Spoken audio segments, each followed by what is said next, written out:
back to the Jagged Edge. This is number 85 for us. Ian here along with Chris. Hi, everybody. Man, if last week was a slower cycle, whoa, that changed this time. Welcome to our show. Welcome back. You're just like kind of going on with the I'm back just intro. I should have just kept talking, and then you could have had an intro going, and then I just had this whole side gig. Whatever. Like and subscribe, everyone. Are you like on the auto scroll today, or like? No. Okay. I'm just having some fun. No, you're right though. Last week was slow, and that's because everyone was out of work for the last couple weeks prior. Yeah. So now it's all caught up. And here we are. So we get a busy one. We do. We got a lot to talk about. I've got my bib on this week. Hey, look, you guys should put your bibs on too. You don't want to get some of that rib sauce on you. Chris is gonna tear into some stuff like a T-Rex. I have some feels and some words to go with them. I was saying beforehand, I think your feels total a Star Wars rant. So we'll see. Well, together, there's two of them. There's two of them we're going to talk about. Oh man, hey, right at the top of our list, we got a special look at Captain Marvel. This is a new trailer at that. If you're wondering about the nice little grandma at this point, you shouldn't anymore. There should be no more questions about that. Scrolls everywhere. There is scrolls everywhere. It's gonna be nuts. This is fun. We don't normally cover like special looks and stuff, but this was really neat. I think that this gave us a little bit of a different feel from what we'd been getting from the teasers and the trailers prior. We got to see Captain Marvel using her powers a little bit more of an explanation as to some things. It was neat. It was good, and I'm looking forward to this. Tickets went on sale for Captain Marvel this last week as well, and despite the fact that everyone's saying that it's going to be a huge bomb, it's absolutely not. It's already making I was about to say, come on, money hand over fist here. I don't believe that. I don't believe that for an instant.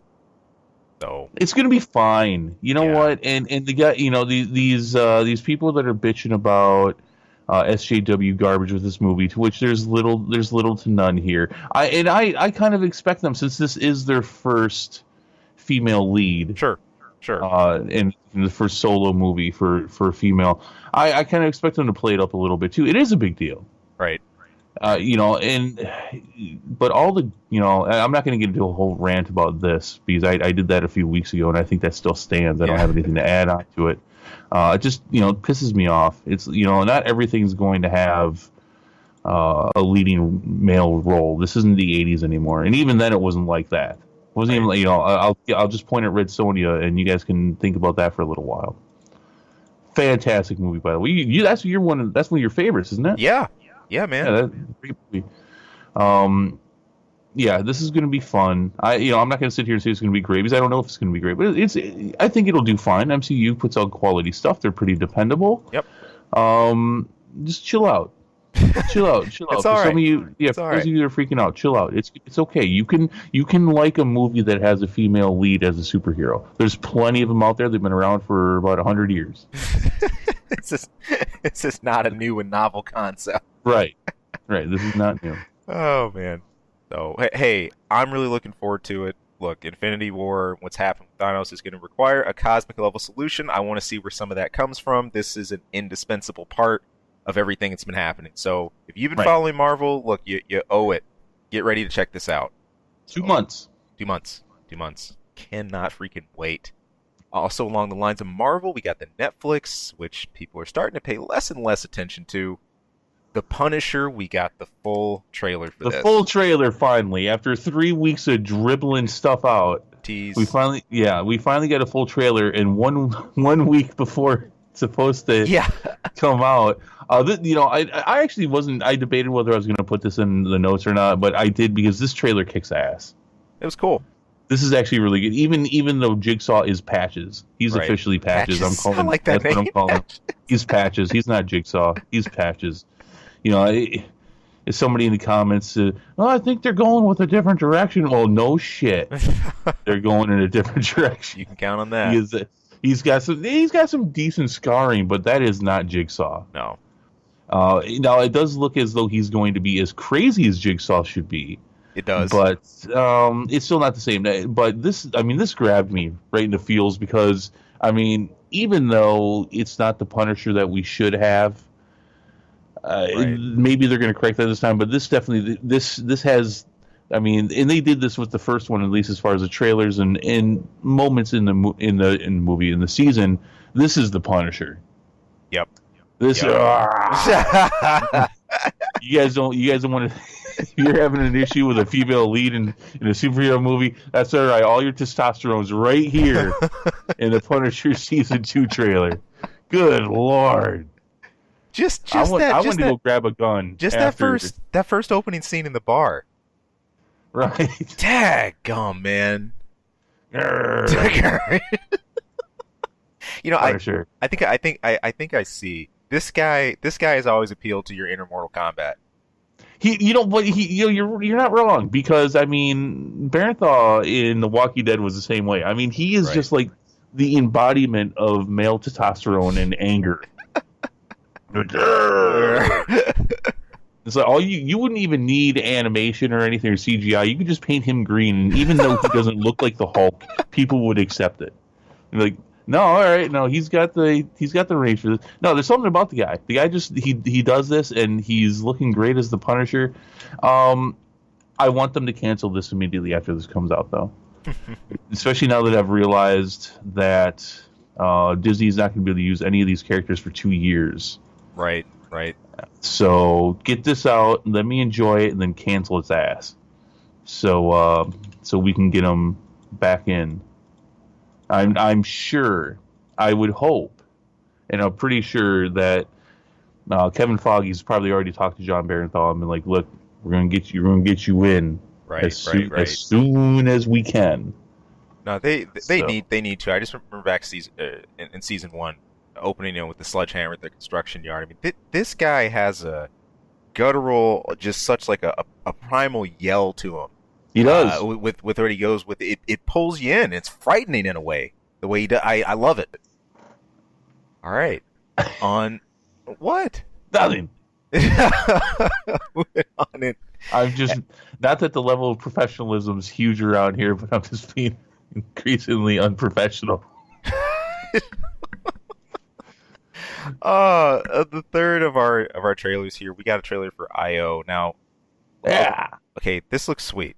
Yes, it does. I hope it doesn't turn into, like you were saying, another. What was it? How it ends? How it ends, which also looked sweet, and then we saw it. Huge and then we letdown. saw the end. Yeah, very, very big letdown. So, yeah, this is fun. You know, everybody. Well, not everybody. Everyone I know likes post-apocalyptic movies and such. And so, yeah, this kind of fell on my radar this week. IO, a movie about everybody's left Earth. They're like, hey, this is too toxic. So IO, I believe, is which I think is an actual name of a moon surrounding Jupiter. They're all over there, but the movie is about somebody who got left behind and is just living their life there and the trials that come from that. And there's more to it, but it looks really good. Yeah. Plus, we got a little Marvel appearance here. Yeah, you get Falcons in there. Sure. It comes out next week. This trailer just came out this week. Right. All right, so here comes my first rant. Put up on. Why does Netflix do this? Now, I say this, and now that being said, we're going to talk about a piece after this, which is different from what they often do. We have an announcement for something big that's going to be coming up here. But they do this all the time. They've been doing this for a while now, where a lot of their stuff, they'll announce things like a week or two before it's supposed to come out. Like, for example, this stuff with the Punisher. I mean, the first time they mentioned anything outside of the fact that they were working on season 2 was a couple weeks ago. Right. And it's coming out in January. And then they released the Punisher the same weekend as Glass. And they're releasing this movie the same weekend as well. This comes out the 18th. Mm-hmm, mm-hmm. Why do they do this?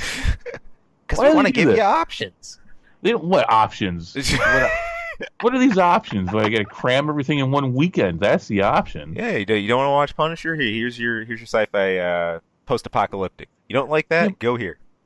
they do all these short announcements, and there's literally no time to give any thought or idea to it or anything, and then it's just like boom, right around the corner. It's like, I got other stuff going on.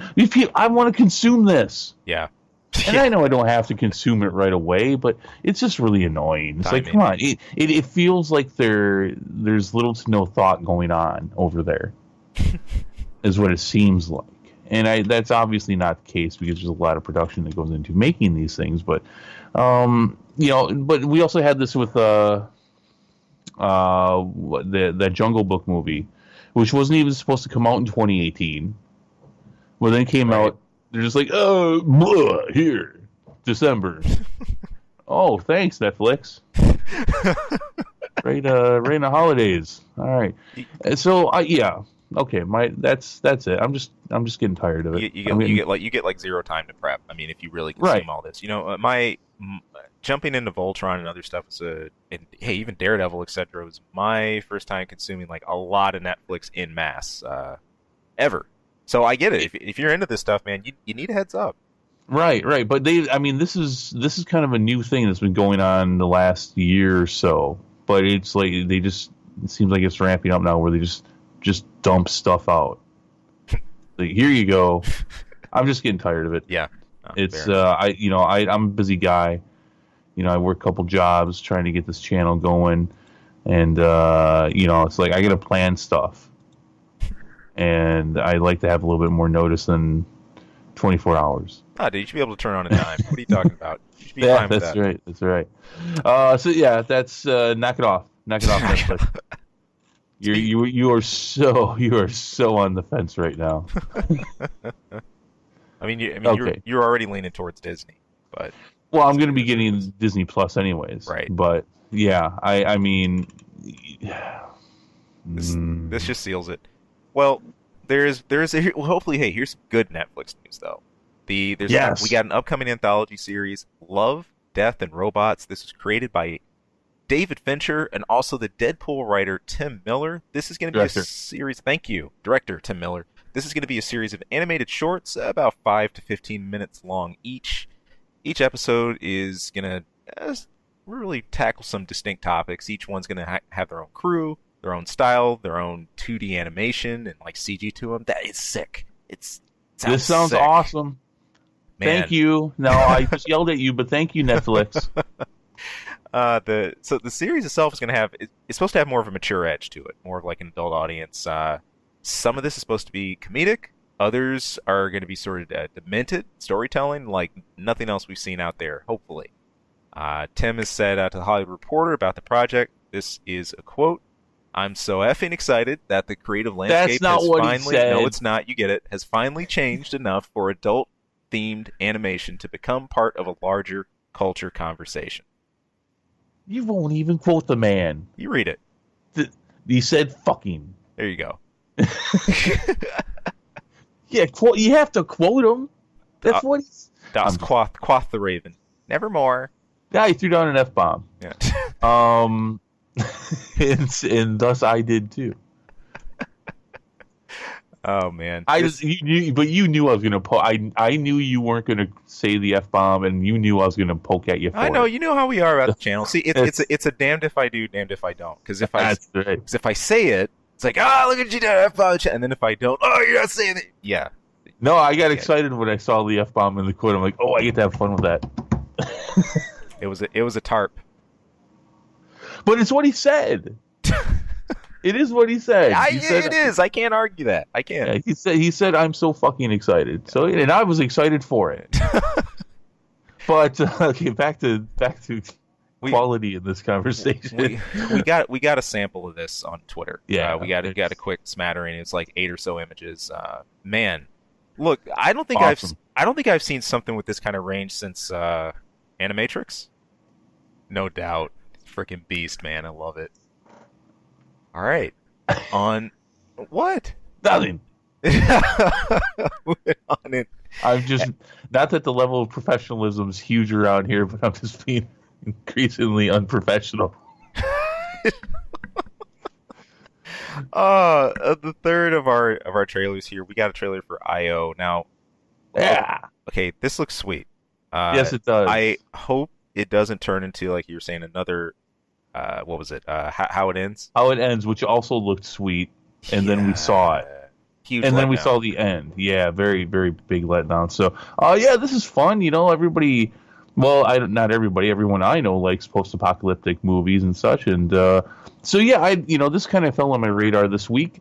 IO, a movie about everybody's left Earth. They're like, hey, this is too toxic. So IO, I believe, is which I think is an actual name of a moon surrounding Jupiter. They're all over there, but the movie is about somebody who got left behind and is just living their life there and the trials that come from that.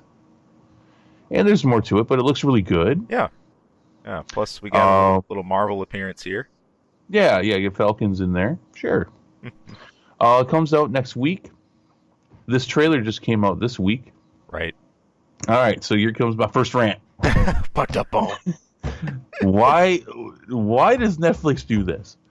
Now, I say this, and now that being said, we're going to talk about a piece after this, which is different from what they often do.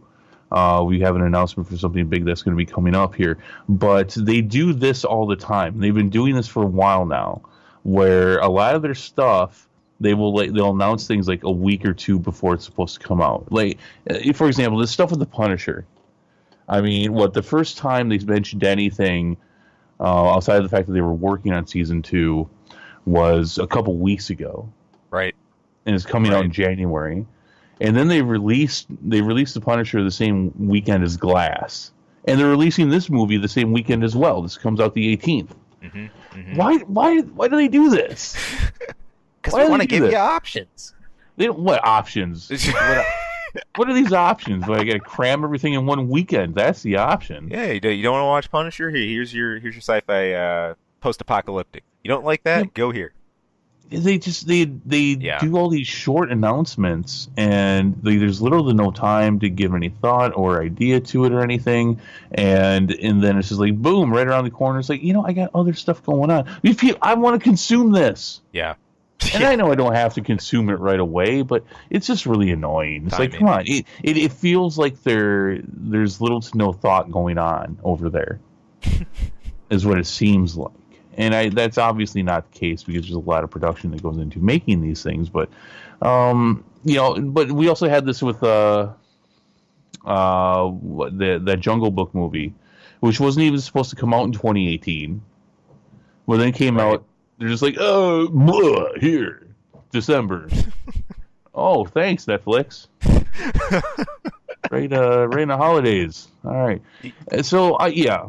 Okay, that's it. I'm just getting tired of it. You get like zero time to prep. I mean, if you really consume all this, my jumping into Voltron and other stuff even Daredevil, etc. was my first time consuming like a lot of Netflix in mass ever. So I get it. If you're into this stuff, man, you need a heads up. Right. But this is kind of a new thing that's been going on the last year or so. But it's like it seems like it's ramping up now, where they just dump stuff out. Like, here you go. I'm just getting tired of it. Yeah. It's I'm a busy guy. I work a couple jobs trying to get this channel going, and it's like I got to plan stuff. And I like to have a little bit more notice than 24 hours. Dude, you should be able to turn on a dime. What are you talking about? You should be fine with that. That's right. So yeah, that's knock it off. Netflix. You are so on the fence right now.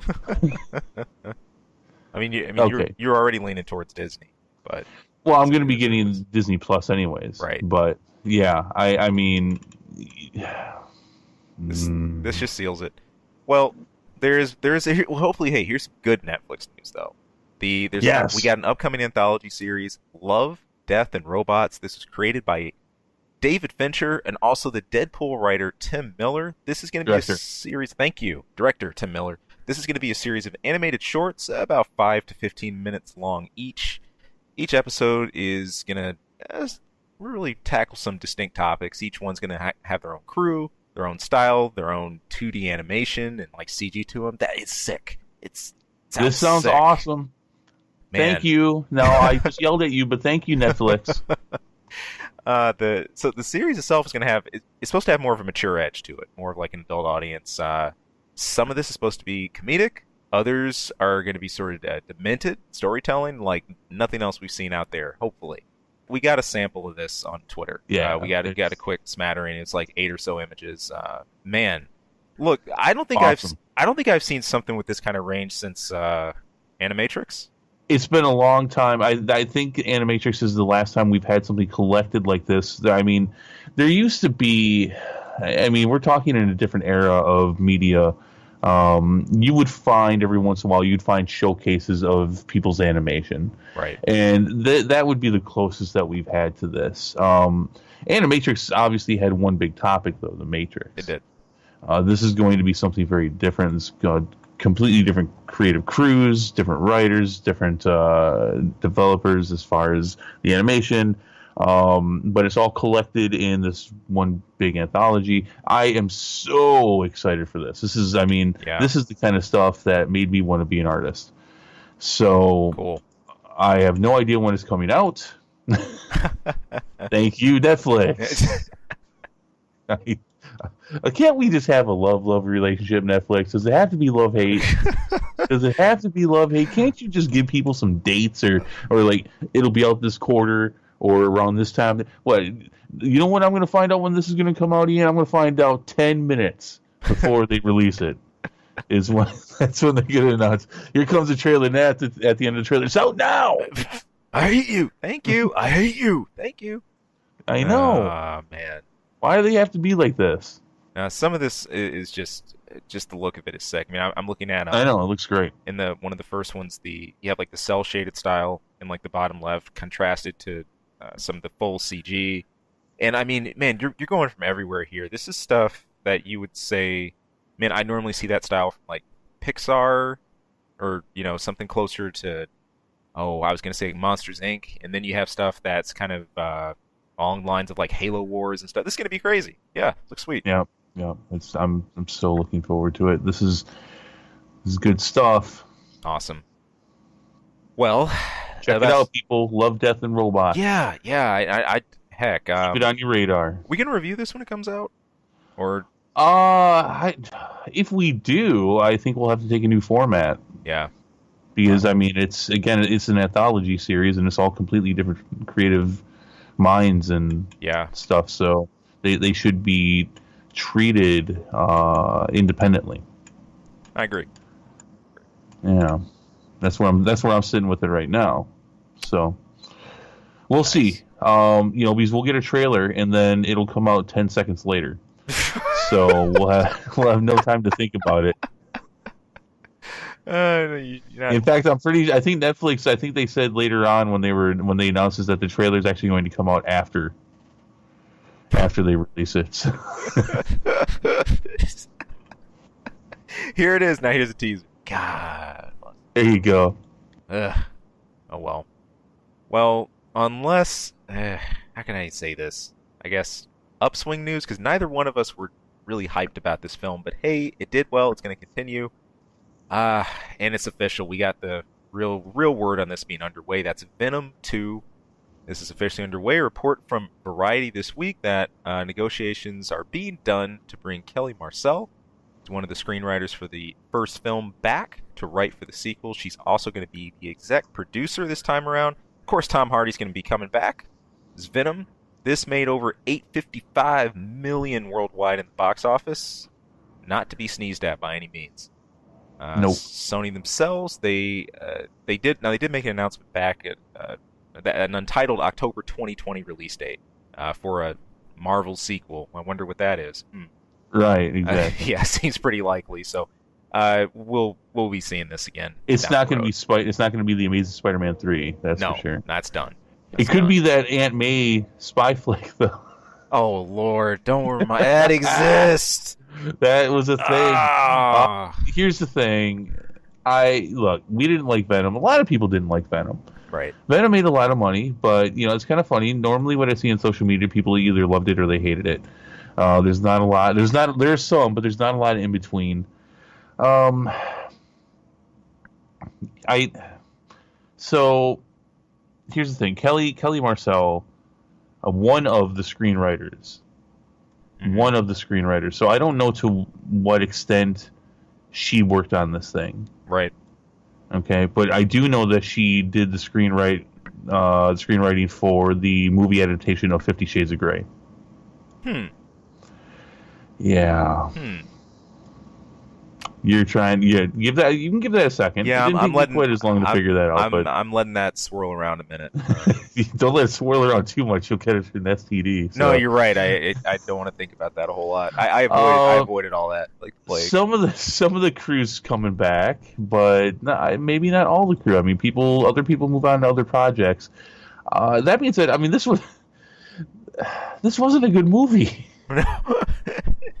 No. Venom was good. Tom Hardy was good. Oh, yeah, he was awesome. But this was not a good film. It's because of you, Eddie.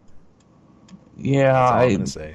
I mean, I'm hopeful. I'm hopeful that Sony will see, like, okay, so we actually kind of dodged a bullet here because the way we chopped this thing up from an R-rated movie to a PG-13 movie, which paid off for them. Yeah, it did pay off for them. It's like, but a lot of people didn't like it, and there were some huge plot points like Venom killing Brock, right. and the whole thing with leaving a headless corpse. Yeah, just in the middle of the supermarket. Yeah, in the middle of a corner market at the end of the movie. God damn it, Sony! God damn you! I think that the funniest thing when I think about not just that scene, but about the gradual death of Tom Hardy. It's like, wait, you're killing me? No, I'm not. Yeah, and that's it. That again. Yeah. Well, I don't know how we could have been wrong about this. Oh man, that's it. That's that's just like replicas, like what we just saw. Yeah. It doesn't matter. No, we're just talking about your life or death.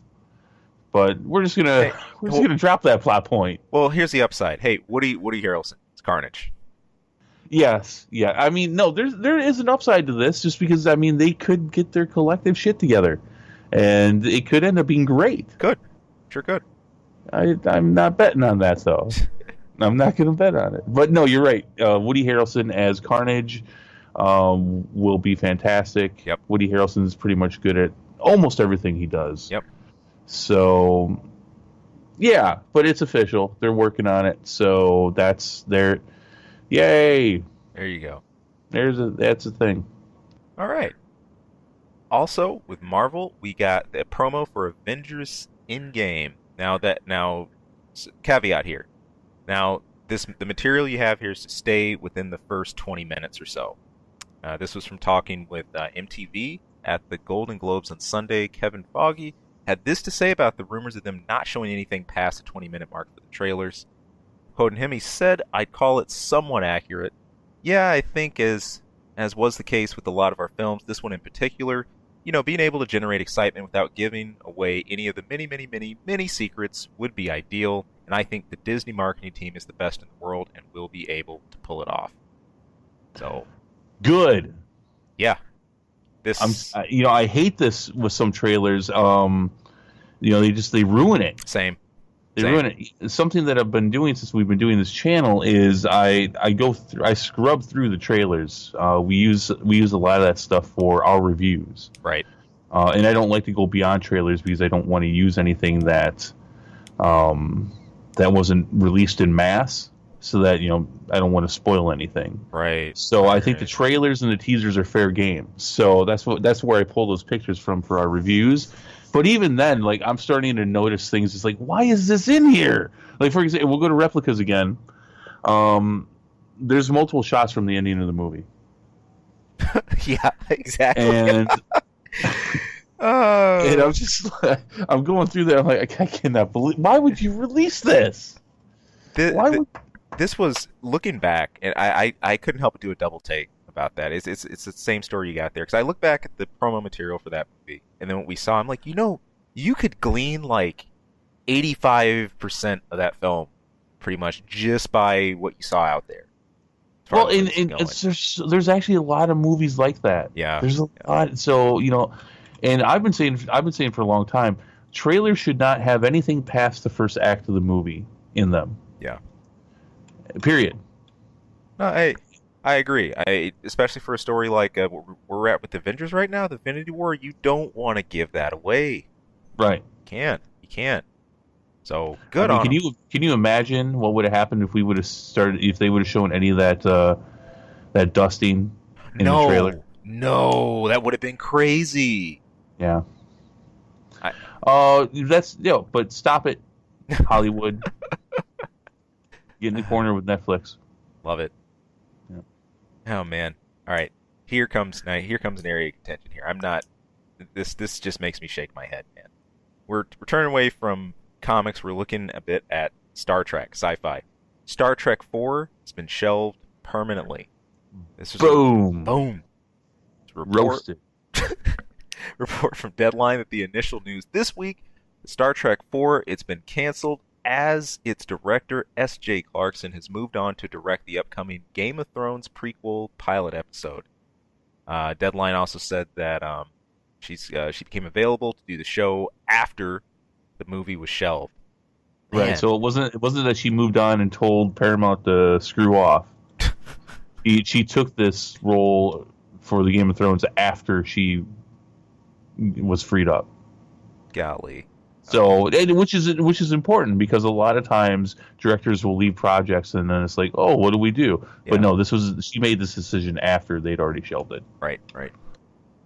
So, I mean, let's look at some context to this. Look, the production for this whole thing has had some issues casting it, even all the way since last year. This isn't just about Paramount Pictures itself and the money involved, but really, when they were looking to cast a fourth film, and mainly Chris Pine, Chris Hemsworth, to say, hey guys, you got to take a bit of a cut here, less of a payday you normally would, to settle in these contracts and give us a hand here. Of course, they both declined. I think rightfully so. And a lot of the main cast just did the same thing, just walked hook, line, and suit with that. Yeah, it's wild.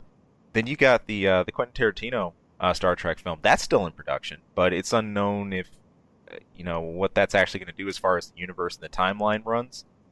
This very well could mean the total end of the Kelvin timeline period that was started with the reboot film. I don't know, man. Kill it with fire. I agree at this point. We like you said, so much it blows me away. So much of this prequel stuff that we're seeing more tech here than we ever did back in the day.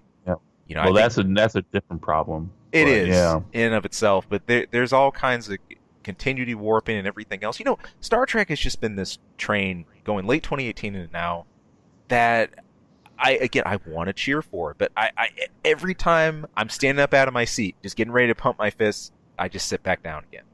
Right. Look, I mean, the last three movies, this reboot, this Kelvin timeline, they're okay. They're fine. Sure. But I'm not a hardcore Star Trek fan. I love Star Trek, but I don't I don't follow it like I do Star Wars.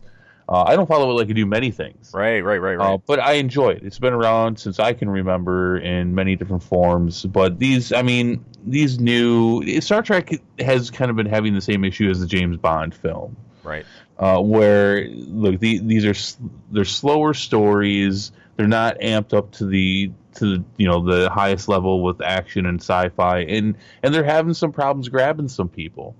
But this new Kelvin timeline has not worked. No, it has not worked. Star Trek Beyond lost them a lot of money, and that's why they're asking Chris Pines and Chris Hemsworth, who are very big actors at this point. I mean, they were big when they first came, when they started this reboot, but they're huge now. Yeah. And they're like, hey, you guys, you want to work for us for less money? Let's do it. And they're like, what are you, Netflix? Get out of here. But no, and a lot of the cast followed suit. They wouldn't confirm because right. I mean, I'm sorry, they're not going to be like, yeah, I'll do a movie without Chris Pine as Kirk. No, they're not going to do that. Forget that. So, but it hasn't worked. And Discovery's got the wrong kind of feel. And this is why we're getting concerned about the Kevin Picard show that's coming up. Look, let this die. You got out 3 movies. They are what they are. This didn't grab like you wanted it to. Let it go. Let it go. Now, there's bigger things at work here that involve this. You have Quentin Tarantino working on his Star Trek. Apparently, that's still in production. I thought I'd read at some point that it was dead. Right. But apparently, that's still in production, and I'm pretty sure he wanted that something in my brain, in the back of my brain, just tells me that is actually taking place without any of the major cast. But it's not in the Kelvin timeline. I believe it takes place it's prequel territory. Right. To the original show. Oh, man. I think. I can't remember. I didn't have time to check it out. But he's doing his own thing, and this is supposed to be kind of sci-fi, scary, thriller based. Like he's doing something you've never seen with Star Trek before.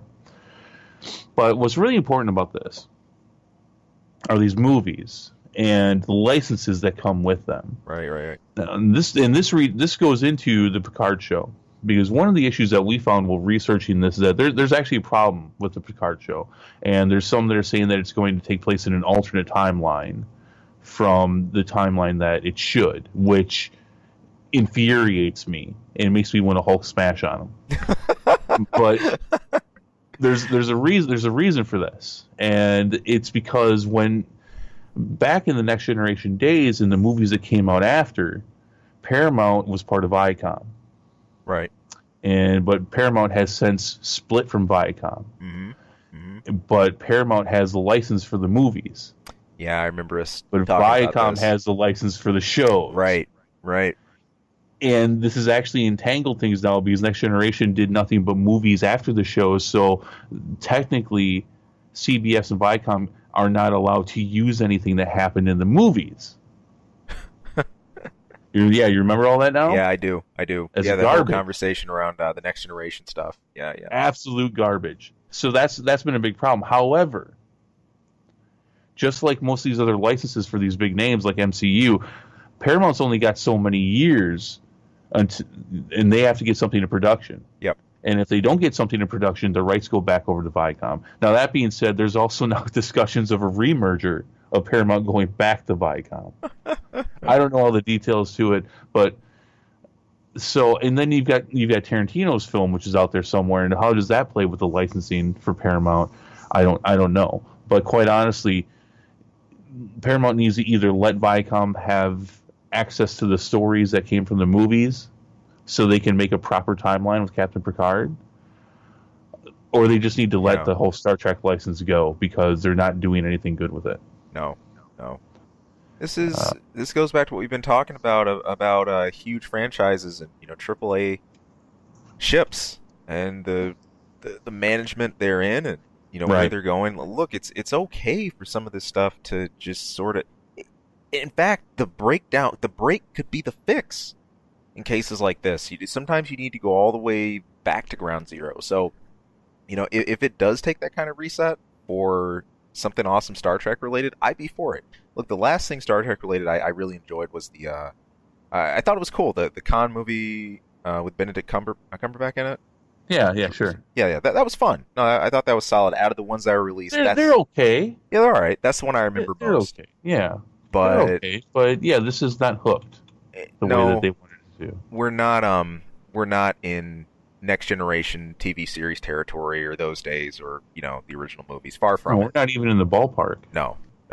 So, and I'm bummed about that, man. As a early Star Trek fan myself, this is something I really want to get into and support. But I couldn't get into Discovery at all.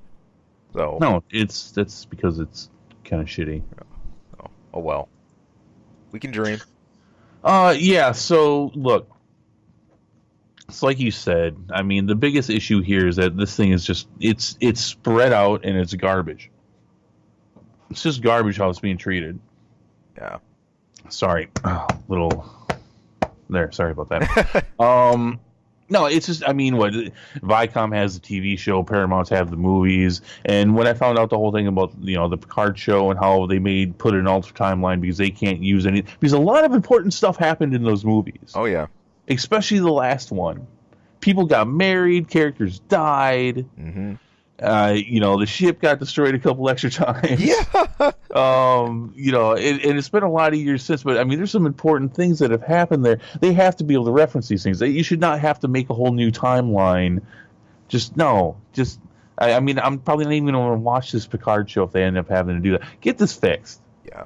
Get this fixed. Do what you should be doing with this. Get one person who's in charge of this, who gives a crap about using Star Trek as a vehicle for putting out Star Trek stuff. Right. Not to put out messages of social awareness and all that other crap. Because the show's always done that in its own good way. And has never needed to be forced. I think you hit the nail on the head. That's the key with Star Trek. It always managed to give either a social commentary or even satire in its own way without adopting the message as its own, without making itself the message. I think that's what made it such a cool vehicle for this stuff, and especially with it being sci-fi. But so much of our content these days has done that. That the message has overtaken the vehicle. It should just simply be the other way around. If you're going to talk about that, don't become it. And then you get people complaining about Captain Marvel, which they have no right to. No. And because the message isn't the reason. Right. It's the show and how they tackle it that makes it good. Yep. It's not and that's what they're forgetting in a lot of these cases. Now the reality of this is none of this is going to be done right. None of this is going to be done right. We're going to be bitching about Star Trek more, but we probably won't get a Star Trek. I hope the Kelvin timeline's done. I really do. Yeah. And it's not that I haven't enjoyed it, but it has not been Star Trek. Yeah. Period. Yeah, it's just been something else entirely. More of a different type of space odyssey or space action flick. So let's get back to roots. We don't, so be it. But or just don't make any damn movies. Yeah, for a or while. Just stop for a second. Yeah. Just let Quentin Tarantino do his thing because it's Quentin Tarantino. He's going to put out something that's going to be of some quality. Yeah. You got your TV shows, and just let that happen for a while. Yeah. Just let it. You're not making money on them. No. Beyond you lost money. That's why you had to ask your biggest stars to take a pay cut, to which they rightfully laughed. Yeah. Like, huh? And said, no, we're not doing this. Knowing full well that the next movie and probably the Kelvin timeline was done because of it. Yeah.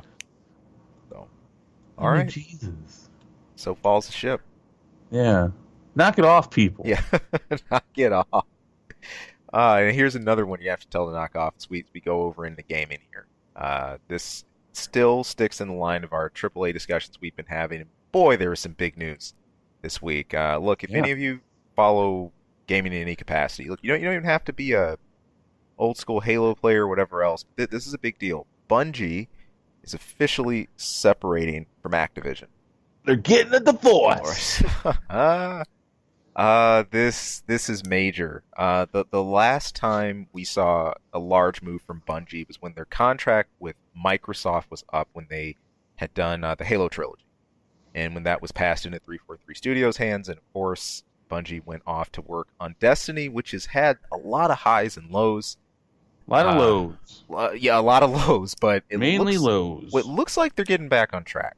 Can I just want to if you don't mind, I would like to say not so much highs and lows as much as hypes and lows. Hypes is more appropriate. Yeah. That's actually true.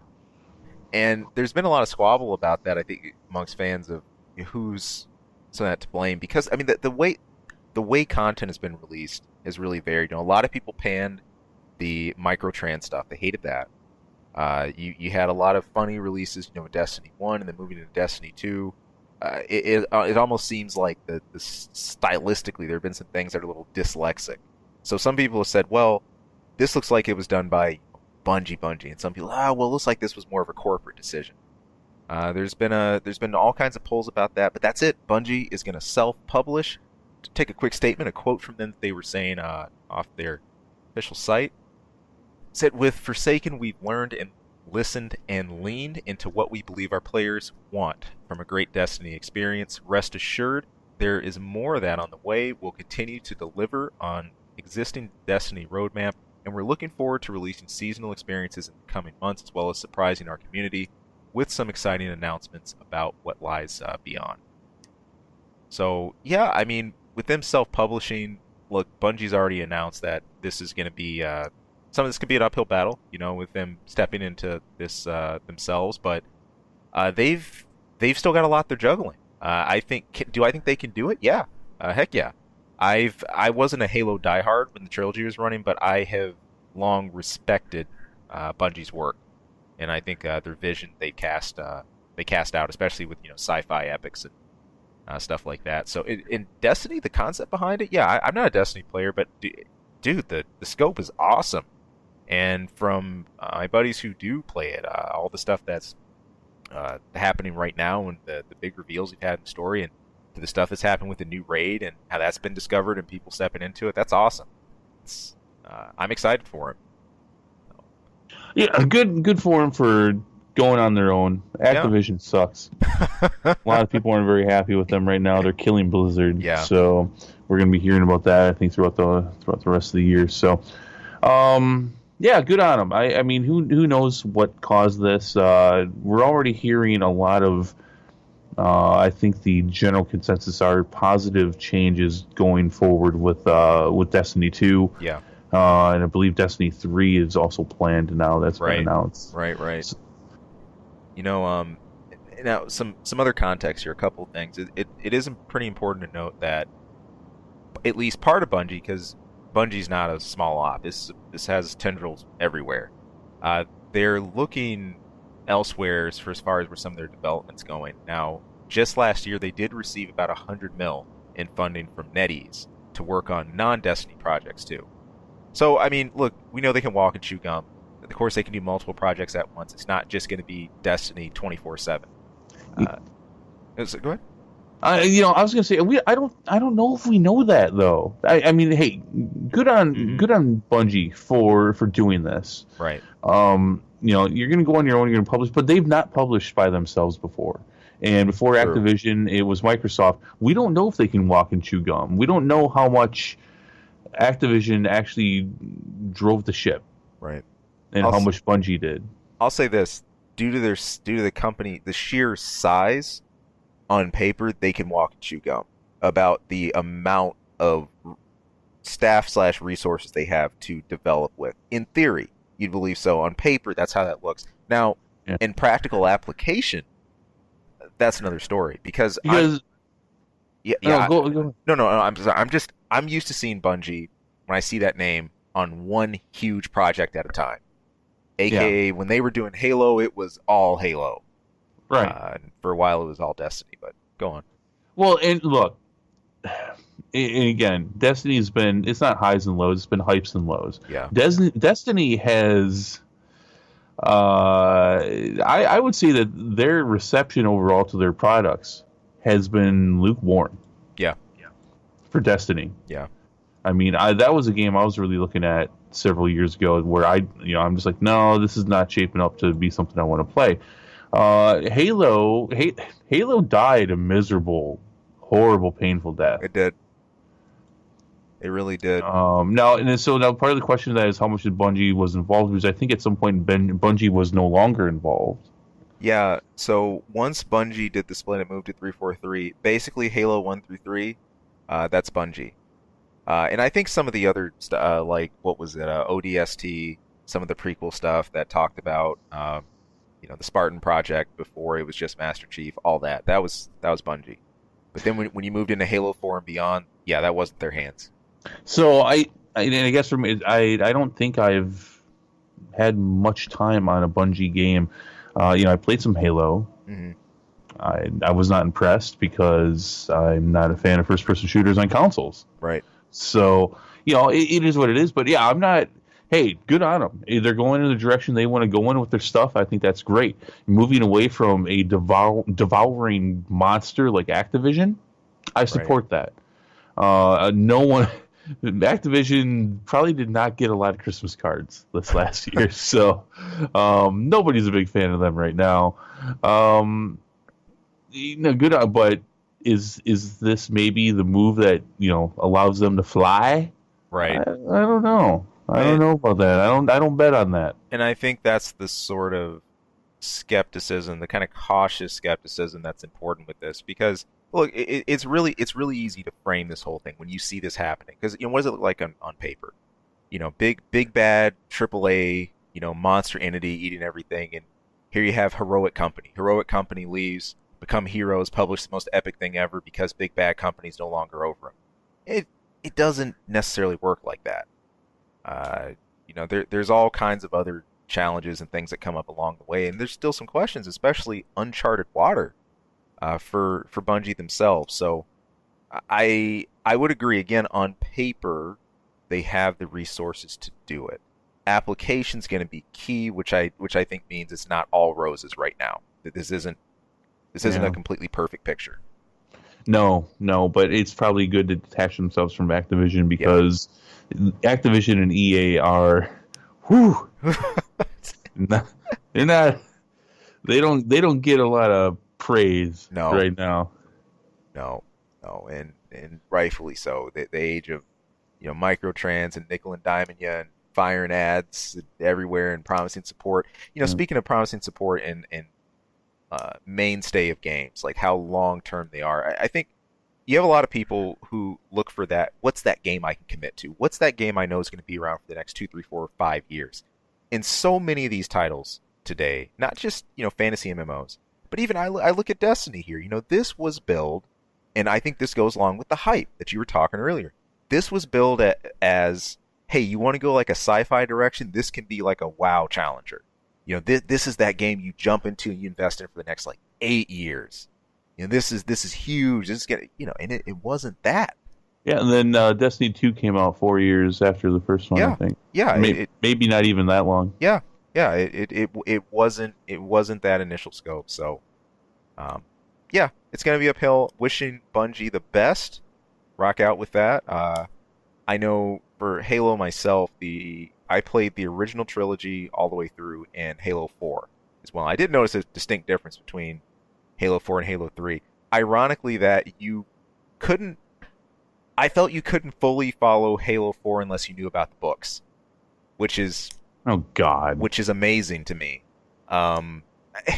It's not impossible, but you really had to wait a long arse time into that game to really just start getting some of that background. And even then, look, I never read the Halo books. I only knew about that stuff because I had friends who were diehards for the series who wouldn't stop talking about it and who would say, oh man, from book whatever, this happened. So when I played Halo 4, I kind of got it. I'm like, oh, that's, there he is. That's the guy. You were talking about the Forerunners and all this stuff. I understood it. But that was ridiculous, at least to me. I mean, I'm like, how is, from a layman perspective, who's going to understand that? So, whatever. Right. It is what it is, man.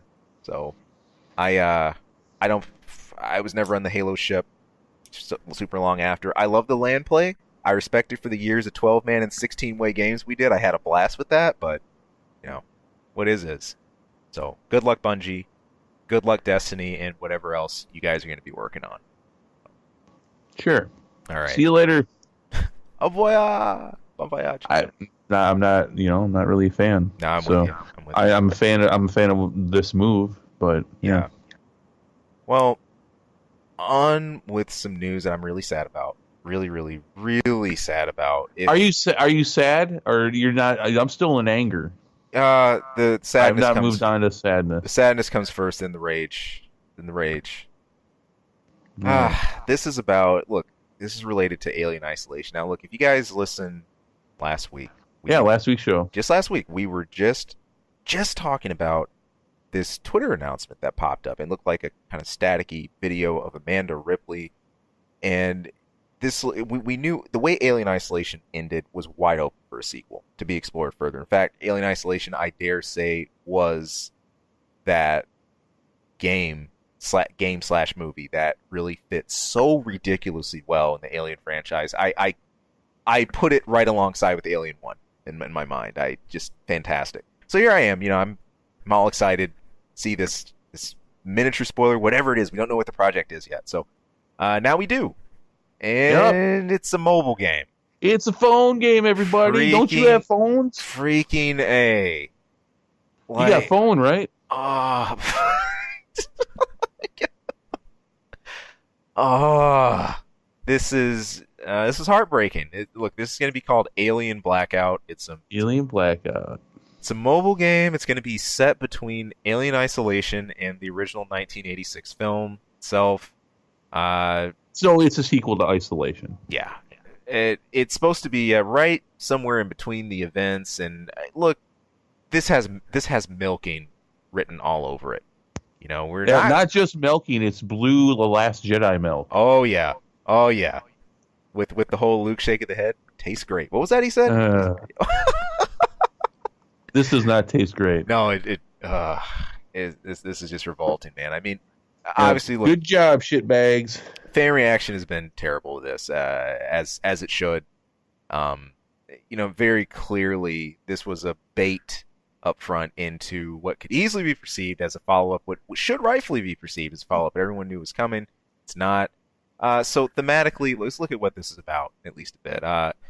Amanda, of course, if she's still alive, we don't know how she gets on this next station, but the basic premise behind this is she has to keep her crew alive across 7 levels, and she has a limited power supply from the main terminal.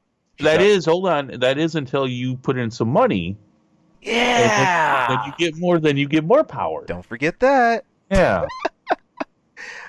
You're up against an 8-minute timer unless you put in more money. Unless you put in more cash. And if you don't do it, a blackout hits.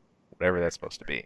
Oh my god. So look, we're still scanning a lot of details.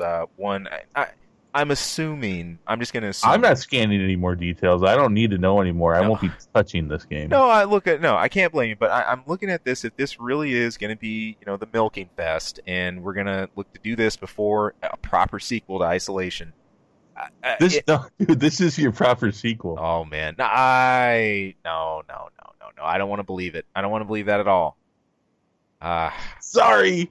No. If I have to deal with the fact that The Last Jedi was a proper sequel, no. then you have to deal with the fact that this is your proper sequel. No. I refuse. I absolutely refuse. I will be a holdout at least for a couple years in this if I have to till an actual sequel comes out. No. Here's why. Okay, all right. Go ahead. Here's why. I have precedent for this, and it's from another group you don't like. Oh boy. Yeah, I know, right? You're gonna have a ball with this. It is not a foreign concept to have mobile games or portable games be the bridge into a next large-scale game or a sequel. Square have done this countless times with something I'm about to play, Kingdom Hearts 3. In fact, to a ridiculous level. The fact that when you picked up Kingdom Hearts 2, you didn't even know what was going on unless you played the game on DS or read about it, which is ridiculous. And there were tons of events between that and everything else that happened that you needed fill in for. It happened on like mobile phones and ridiculous things. It's crazy.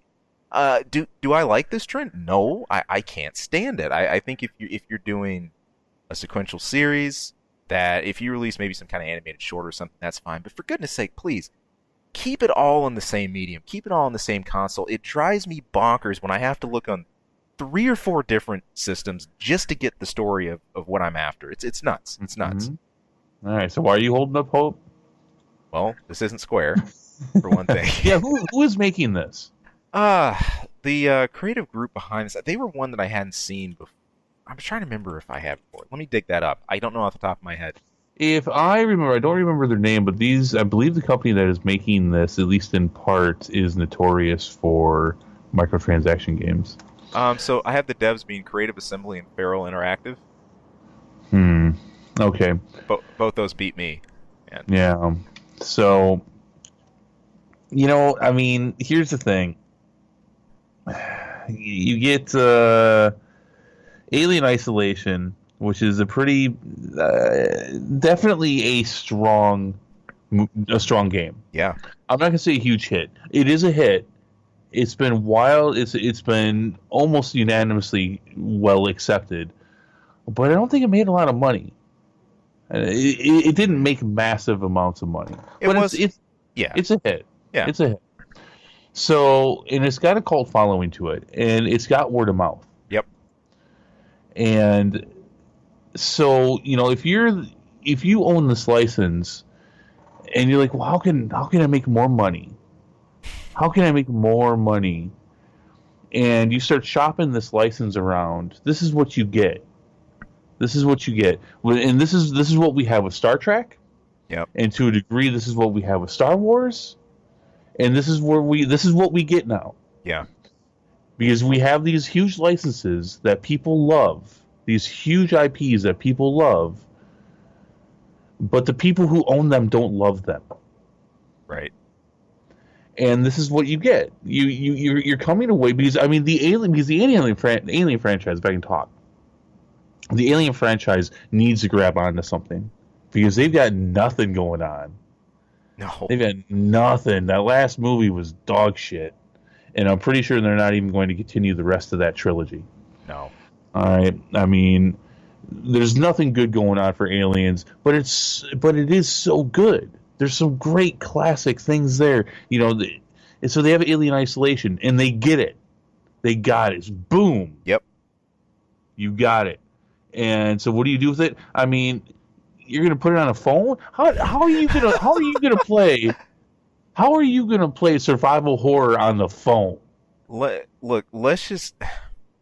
That kills the immersion of this so much, and I think does such it does such a disservice to the pretty brilliant way, the way the AI was set up for the alien itself, the way it stalked you and hunted you across the station and everything, and just when I watched this, bear in mind I didn't go through a full play myself. Nope.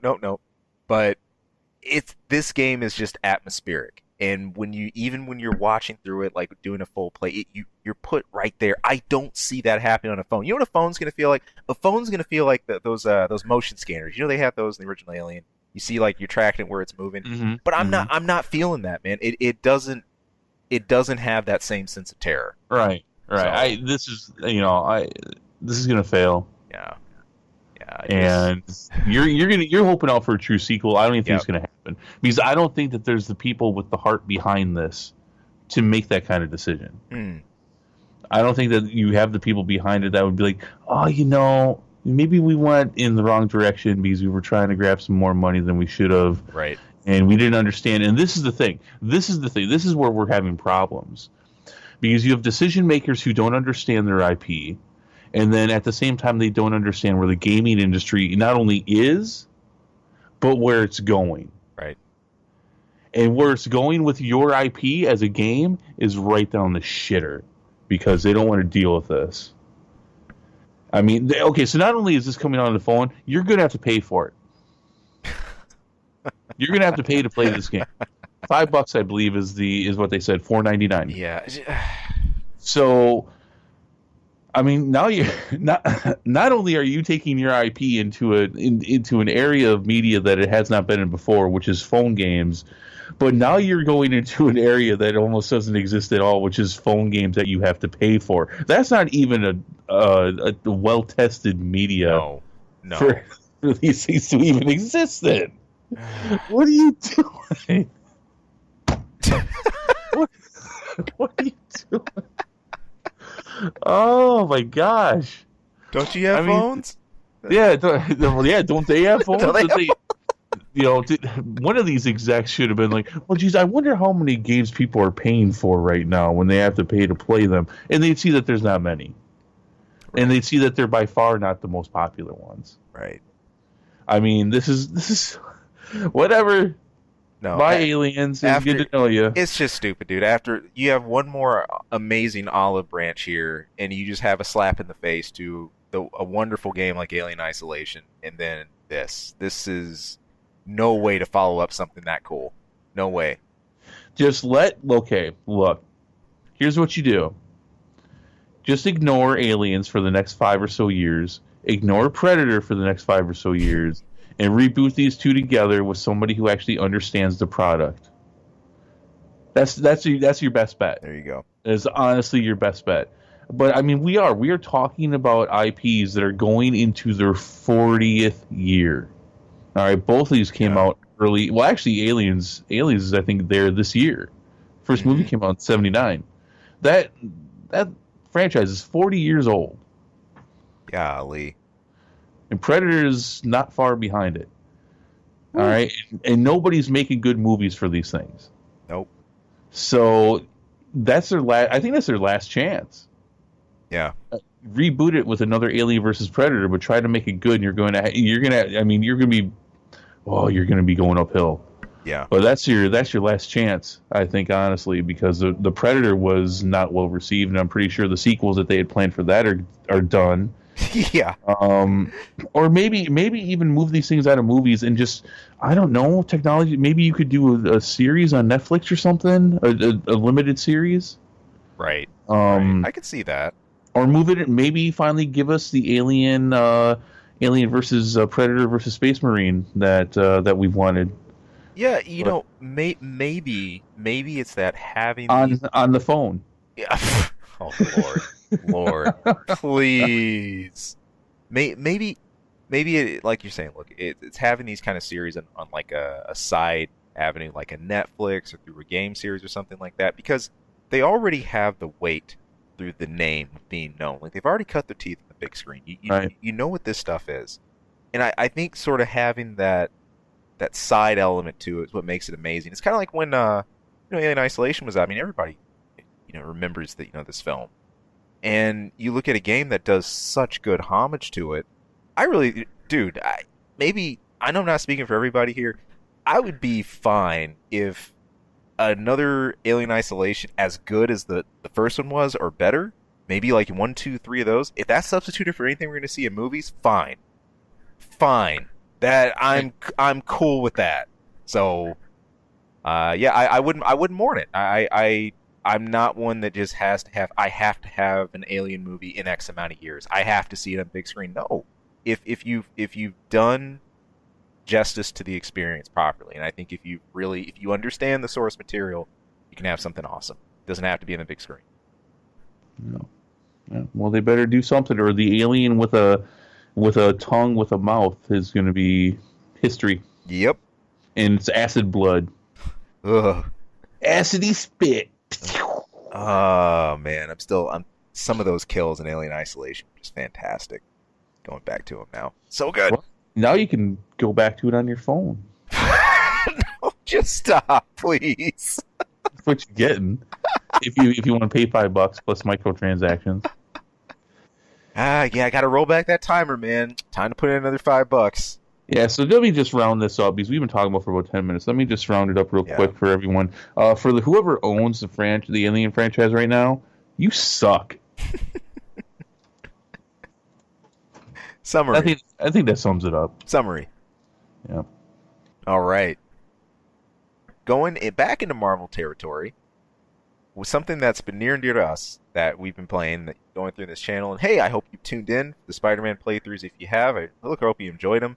There's lots there. There's a lot. They're fun. There's a lot. It's been a blast. I've loved every minute of it. This game has just rocked. That's not just being a huge Spider-Man fan that I am. They've been super fun. But wait, there's more. There's more. It looks like it might not be over yet. The last DLC recently released, at least the one that was planned that we saw for Silver Sable, that Silver Lining, just finished that up.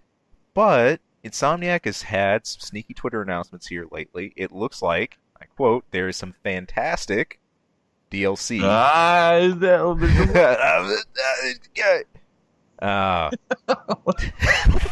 You've been hanging around me too much. I have.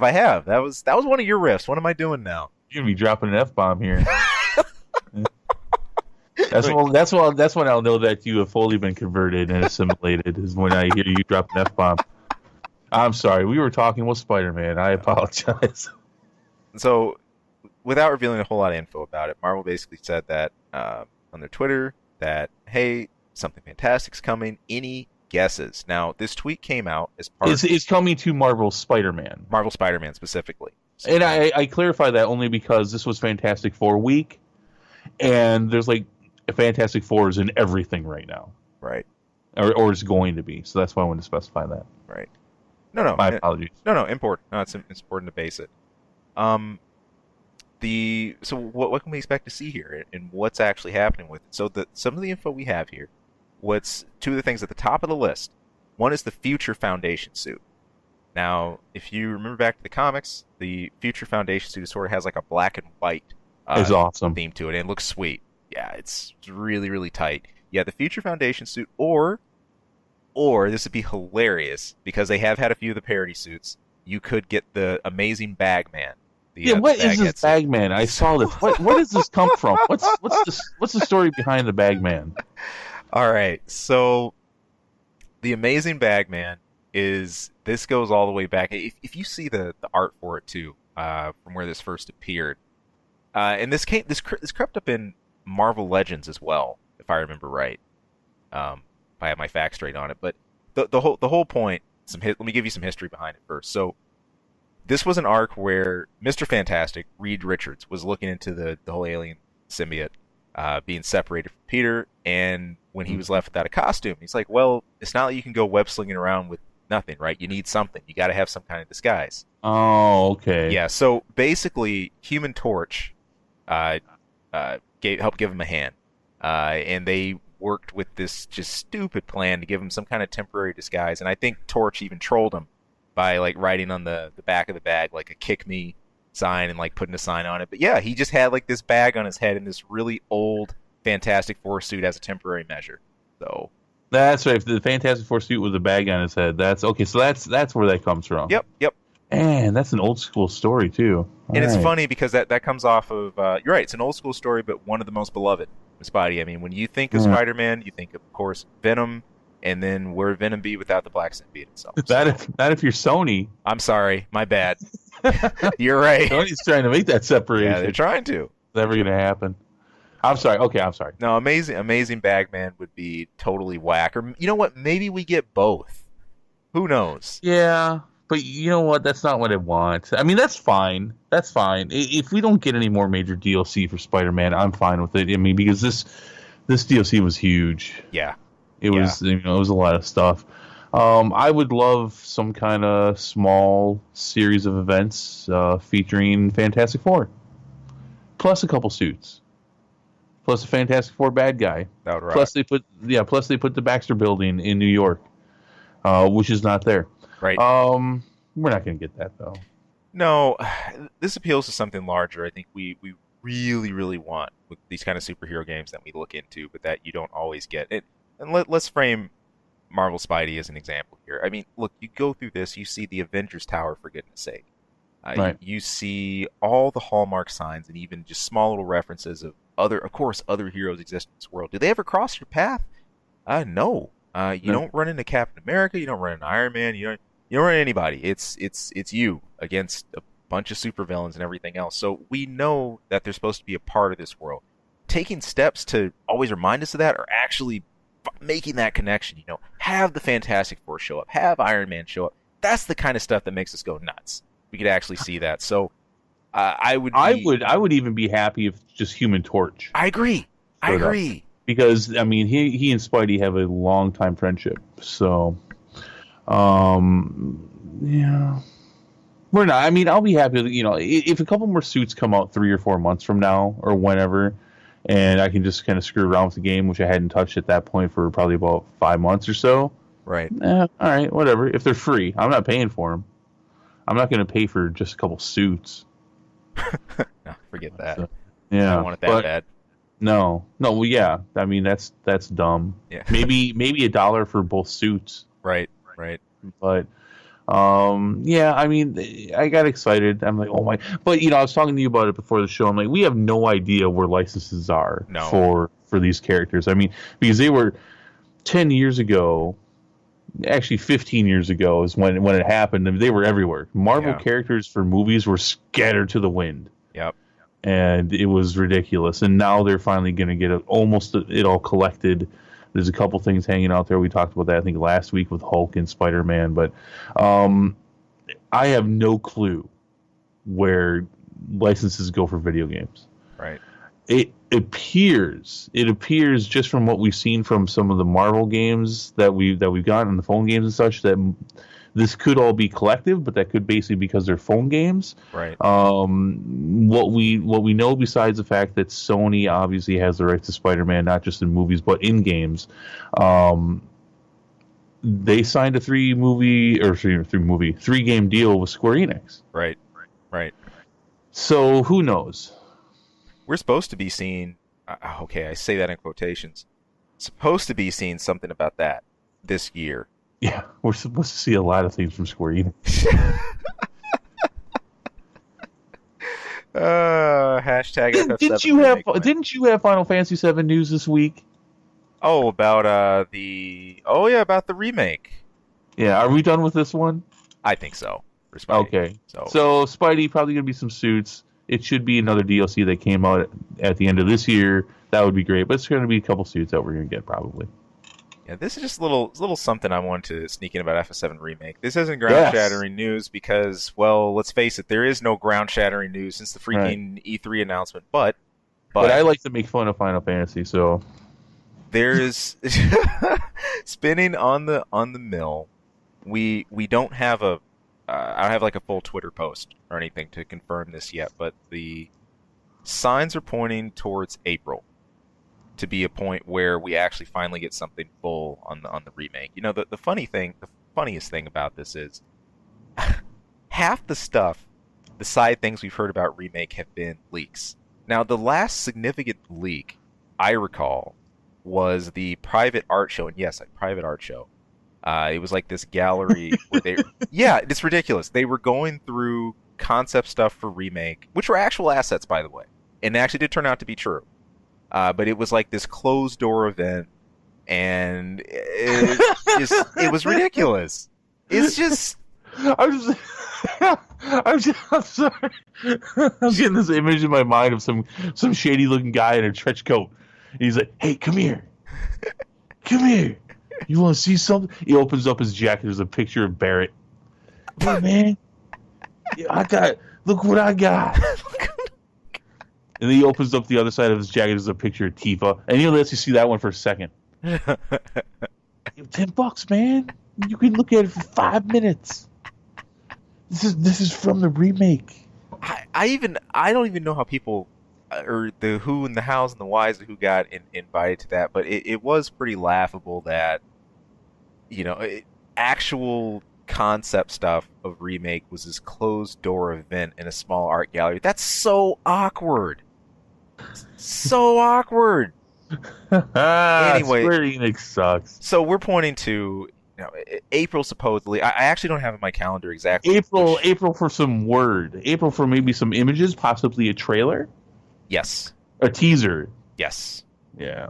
Or, you know, some more teasers, full combat stuff. Now, the irony of that, why I'm not expecting anything, is because first I find April hilarious. It could be a good April Fool's. Right, that's true. Yeah, which could actually be shaping up. And at this point, I fully expect that. And without a full reputable source to back all of that at the moment, I'm not hanging my hat on it. In fact, I've said it here before. I'm not hanging my hat on remake for anything but PS5. I will be shocked if I see anything on PS4 from it. Shocked. And hey, I'll walk that back.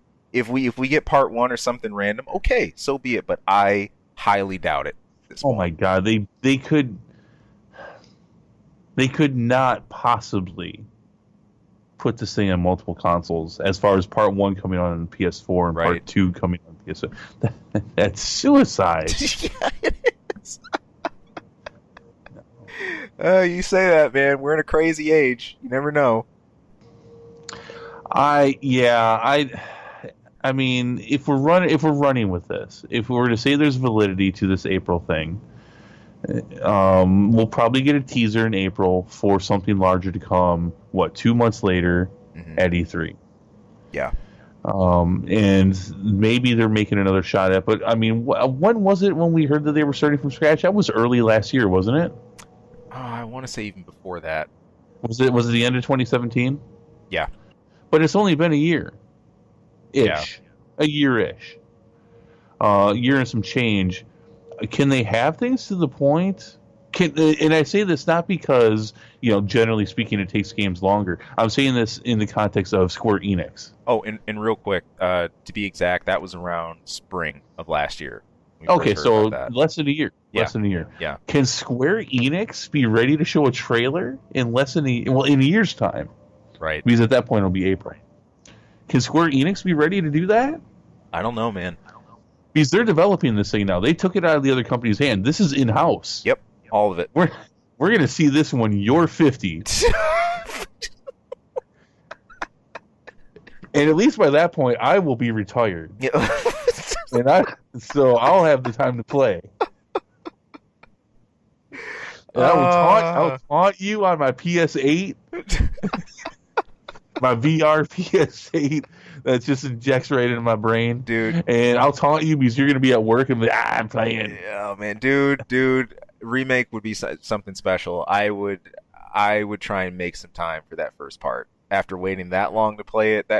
That is, despite all I say about it, and how ticked off I can be about the cycle, and just how I think less ticked off and just more I just kind of grab my head in frustration, like why?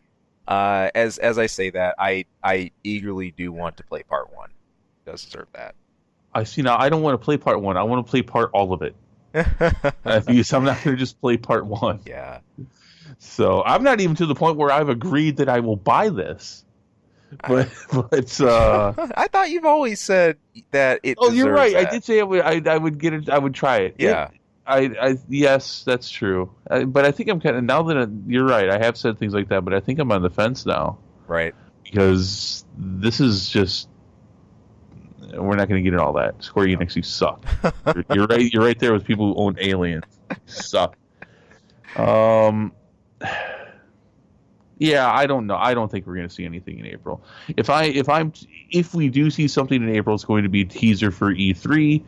But can Square Enix have their shit together for a Final Fantasy game to the point where they can have a trailer ready in 1 year's time? I don't think so. As to close to what? It'll be close to what? 4 years since the original announcement. Yeah, but they started from scratch starting last year. Yeah. They started over. So, we should have this game by now. I mean, that's where we're at, but they started over last year. So maybe we'll get some images. Maybe we'll get an announcement for the PlayStation 5.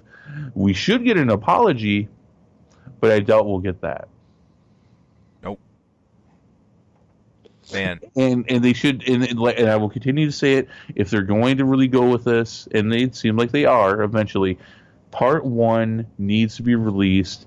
If they're going to release them all separately, which they are, that's what they've said in the past anyways, right. Part 1 needs to be $20.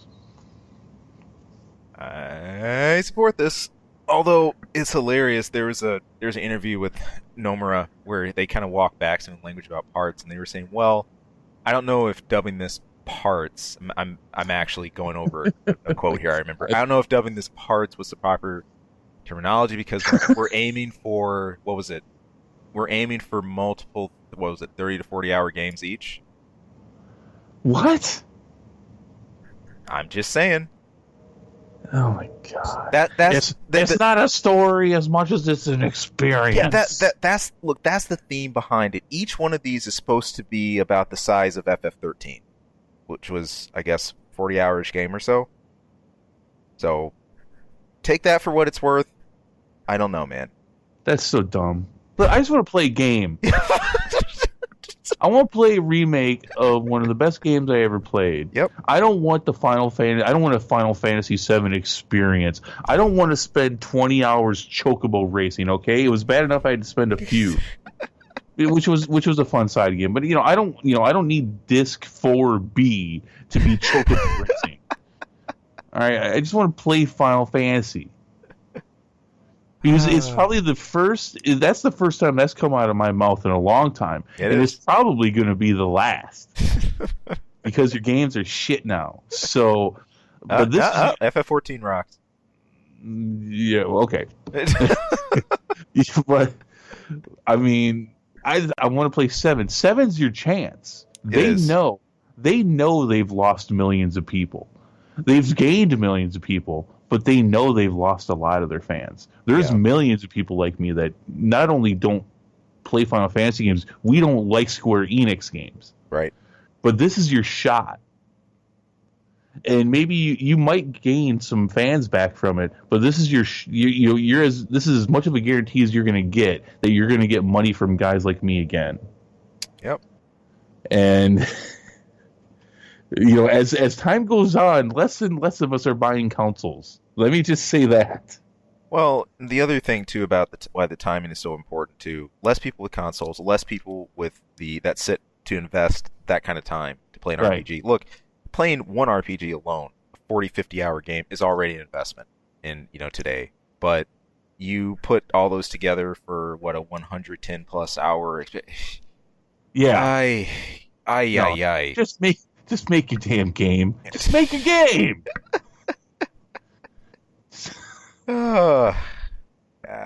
Just make your game. Oh my god! I mean, the pressure they've put on themselves for this. It's crazy. It's crazy. I mean, if they would have released this 10 plus years ago, a year or two after they showed that demo for the PS3, right? They'd be done. They'd be done, and it would be done. Yep. And it's been nothing but pressure ever since then. Yep. And people, and if they made as good of a game the second time as they did the first, people would still be playing this game. I mean, some people still play the original, but it is very dated. It is very dated, and it's just make your game. Make your game. If they were in college, they would have flunked a long time ago. Because part of being a professional and part of being a company is deadlines. Yep. Getting stuff done in time. And that's something that Square Enix knows nothing about, which is why, at the end of the day, they're still seen as a niche company. Yep. But, no, man, just the insanely bloated timelines. We're still in for a ride here. It's going to take some time for anything really concrete to come out about this. Who knows? We'll see what happens this year. Yeah. All right. Now we got 3 rants out of me. Love it. You got a bonus Square Enix rant. Bonus round. All right. Being a jerk. Well, what do you say? I think it's time for an info minute. Chris, out of the big 4, and when I say big 4, I'm thinking of the major pizza chains out there. We're talking Papa John's. We're talking Domino's Pizza. You know where I'm going with this. Well, no, you got Pizza Hut, Papa John's, Domino's. What's the 4th one? Is that Little Caesars? Mm-hmm. Okay. All right. Good for Little Caesars for getting back in there. Back in the swing, right? Yeah, they were almost gone. Did you ever like Little Caesars? Real quick, did you ever pizza period? Yeah, well, back in the day, my brother, when it was his first job, he worked at Little Caesars. Cool. We're talking when Pizza was actually 2 pizzas. That was their whole thing. That was their shtick, was you got 2 pizzas. Pizza Hut Little Caesars is good in mass. Right. If you need to put together an event with a lot of pizzas for cheap, right. Little Caesars. Pizza. Okay. So those are, that kind of defines some of the major 4, but there's 3 out of that list I'm looking at specifically. Pizza Hut, Domino's, and Papa John's. This was a little something that I did not know. Regardless of which of those 3 you like the best, it turns out they all use the same cheese. Their cheese all comes from the same Denver headquarters of a little spot with a bit of an underground billionaire. This is from Leprino Foods. And I actually didn't know about these guys at all. The leader of this group, the CEO, John Leprino himself, he started this, basically a cheese, if I could call this a cheese empire, was all the way back in 1958. And check this out. He is, with his $3 billion net worth, ever since that time, he has never had a recall. Like for, anything foodborne or foodborne problems like that. Never had a single recall since 58. So, well, I mean, cheese is a fungus. Well, still, man. I mean, dairy. Lady, you can have bad cheese. Yeah. I've never had bad cheese, but okay. I know you can. Right. I'm saying they got a good record, but anyway, yeah, here. Check it out. So, yeah, James Leprino, he's nicknamed the Willy Wonka cheese. He sells more than 1 billion pounds cheese a year just between these 3 chains alone, and he has really rolled with the flow, gone with the punches over the years to not just keep a high level of quality with what they're delivering, these major chains, but also the formula. There have been some different demands over the years. There was a time when Pizza Hut changed their ovens when they changed their temperature, and it was going to change exactly how some cheese reacted there. They changed their formula to match that. Papa John said, They absolutely did not want any cheese with any types of fillers. They rejected an early product from the pre-announced thought, and they went back and reformulated. So they have not only kept that level of quality, but they've matched demands of all of these groups each time while still managing to keep at peak shipping. And this is at a time in U.S. history, at least, where we're still in a ridiculous surplus of cheese. You followed that? I mean, we just aren't shipping the stuff right now. Overall, we're not. Our export isn't very high for it. But this is someone who has cornered a niche market. Whenever you think of these chains, you never really think of who's behind it or who's pushing it. But he has had these groups in pretty much a monopoly over it since basically the mid 1950s, 1900s. So all your cheese. All the cheese. I mean, this cheese is okay. Mm-hmm. Honestly, now if we're talking about pizza chains, mm-hmm. If I gotta pick one out of these, well, Papa John's is gross. So let me say that. Little Caesars okay. We're talking about Little Caesars. It would be Domino's. If I had to pick out of these mm-hmm. chains, it would be Domino's. We were discussing this a little bit. We're discussing pizza a little bit before the show. I will not order from Pizza Hut because they charge you $2 extra for extra cheese. They do not treat it. Yeah, well, now that you're telling me this too. Yeah. So I mean, their cheese isn't special. No, it's not. It's not special cheese. Man. I mean, that's ridiculous.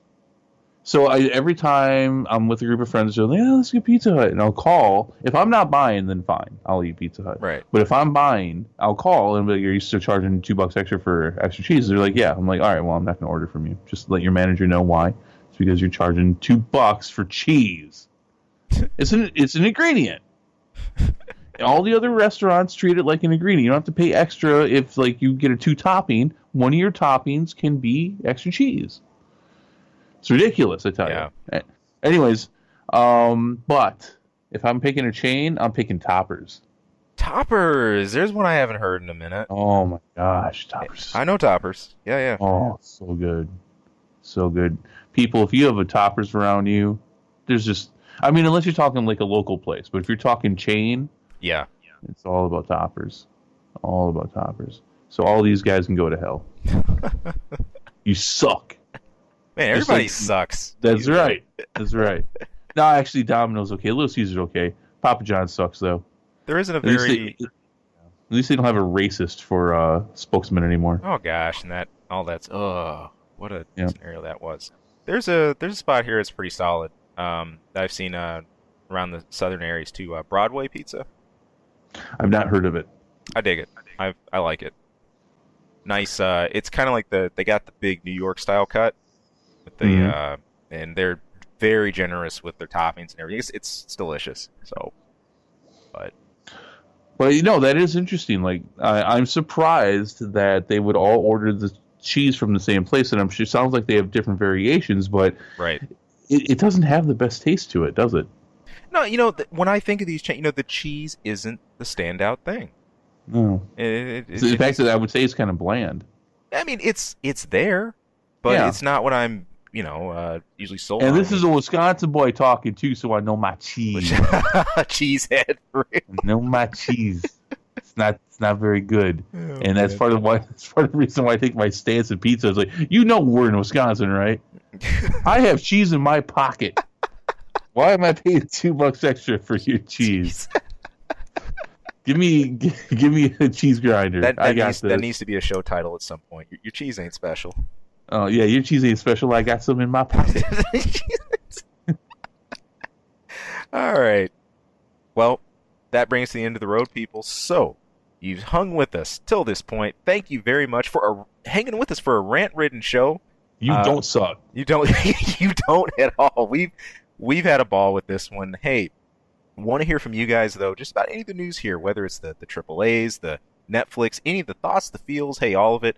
Post right down there in the comments section below. Also, hey, mash that like and subscribe button to get notifications from us when we're launching out more content and our Let's Plays and all our reviews upcoming. Until next time, everybody, look, hey, thanks for listening. Peace out. Have a good one.